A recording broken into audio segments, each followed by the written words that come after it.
मड़वा बीचे बैठे हो बेटी, ससुर सब हो लोगावा। अरे निकाली ना कौन हो समाधिया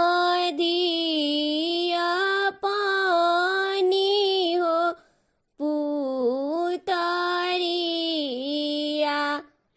अरे निकाली ना कौन हो समाधिया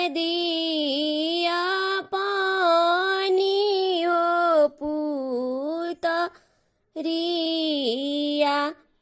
अरे कैसे निकालिए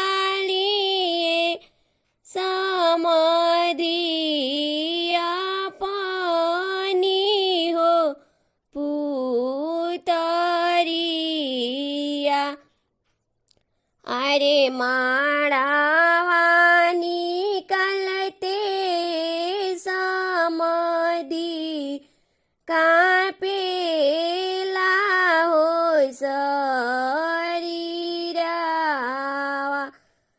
अरे माड़ावा निकलते समाधि कापेला हो शरीरावा।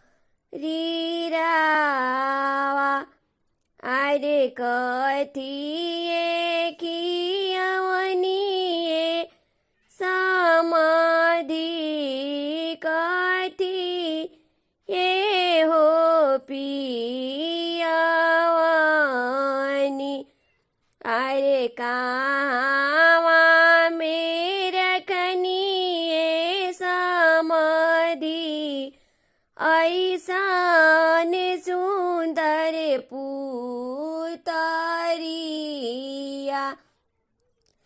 अरे कहाँ में रखनिए समाधि ऐसन सुंदर बिटियुआ।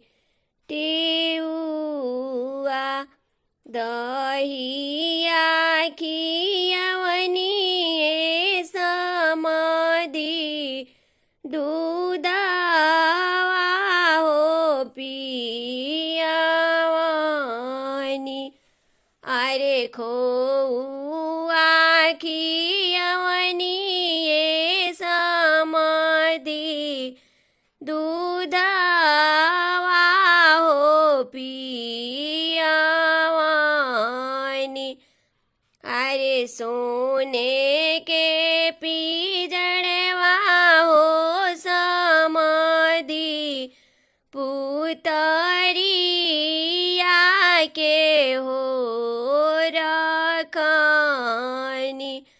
अरे सोने के पिजड़वाए समाधि बिटियुआ के हो।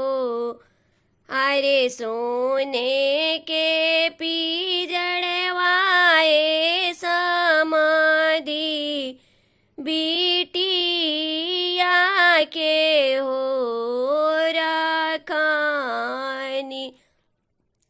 अरे दीनावा हरेलू हो बेटी, भूखिया हो पियसिया। अरे रतिया हरेलू हो बेटी, आँखी के हो नींदिया।